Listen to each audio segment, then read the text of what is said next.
2019 সালে আপনারা যখন ভারতীয় জনতা পার্টিকে এই মেদিনীপুর লোকসভা কেন্দ্রের বিস্তীর্ণ এলাকা জুড়ে মায়েরা, দিদিরা, বৌদিরা, বোনেরা, ভাইয়েরা, শ্রমিক, কৃষক, ছাত্র, যুবক যারা ভোট দিয়েছিলেন, আজকে আপনারা বলেন যে 100 দিনের 2 বছর ধরে টাকা বন্ধ করে রেখেছে।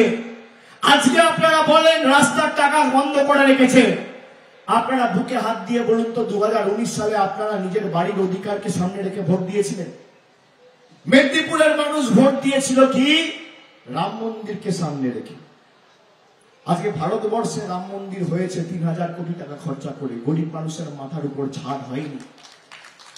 শিলিগুড়িতে সভা করে ভারতবর্ষের প্রধানমন্ত্রী বলেছে যে কেন্দ্র সরকার নাকি বাড়ির টাকা দিচ্ছে আর রাজ্য সরকার নাকি সেই টাকা আটকে রাখছে।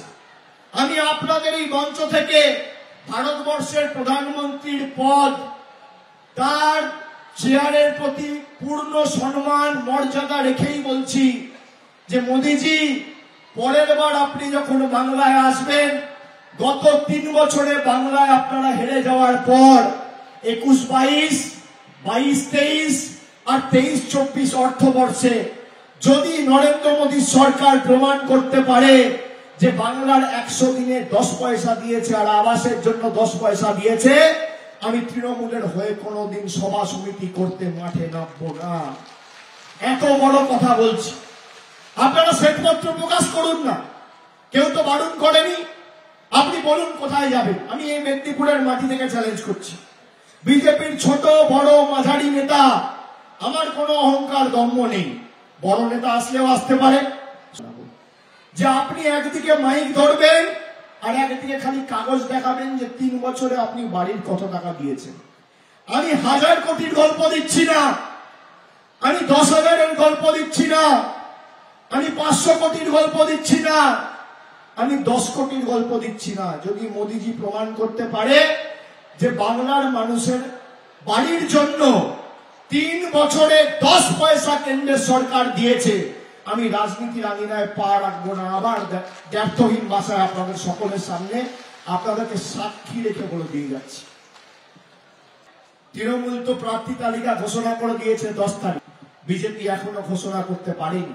তার কারণ অপেক্ষা করছে তৃণমূল থেকে যে উচ্ছিষ্টগুলো বেরোবে তাদেরকে মাথায় নিয়ে প্রার্থী করবে, কবে একটা বেরোবে আর কবে একটাকে তুলে প্রার্থী পদ দেবে। আপনি দেখুন এই নারায়ণগড় থেকে কে দাঁড়িয়েছিল 2021-এ? কে দাঁড়িয়েছিল? তৃণমূলের আবর্জনা। কে দাঁড়িয়েছিল 2021 সালে? আমি নাম বলছি না, আপনারা বুঝে গেছেন। তৃণমূলের আবর্জনা এখন অপেক্ষা করছে, আবর্জনাগুলোকে তৃণমূল বের করবে। আমরা ত্যাগ করছি, ওরা গ্রহণ করছে, আমরা বর্জন করছি, ওরা গ্রহণ করছে। আপনি খালি শ্বেতপত্রটা আনুন যে 3 বছরে বাংলায় গোহারা হারার পর আপনি 10 পয়সা আবাসে দিয়েছেন আর মানরেগাতে দিয়েছেন 100 দিনে। যদি প্রমাণ করতে পারে, আমি তৃণমূলের হয়ে মানুষের কাছে সভা সমিতি করতে যাব না। এবার আপনারা বলুন কে সত্যি বলছে কে মিথ্যে বলছে? কার গ্যারেন্টি নেবেন, দিদি না মোদি? কি মায়েরা, কার গ্যারেন্টি নেবেন? যে আমার চ্যালেঞ্জ গ্রহণ করতে পারে না সে আপনাকে গ্যারেন্টি দেবে কি? আমি তো বলছি খালি তথ্যটা আনুন, কাগজ শ্বেতপত্র প্রকাশ করুন।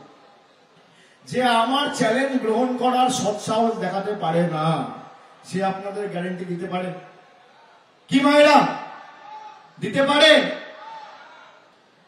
তাদের গ্যারেন্টি নেবেন? যারা মহিলাদের সম্মান দিতে পারে না, যারা মানুষের টাকা আটকে রাখে, যারা বাংলায় হেরে গিয়ে বাংলার মানুষের বিরুদ্ধে যুদ্ধ ঘোষণা করে, তাদের গ্যারেন্টি নেবেন? জোরে বলুন কার গ্যারেন্টি, দিদি না মোদি? দুয়ার তুলে বলুন দিদি না মোদি? কার গ্যারেন্টি? কার গ্যারেন্টি?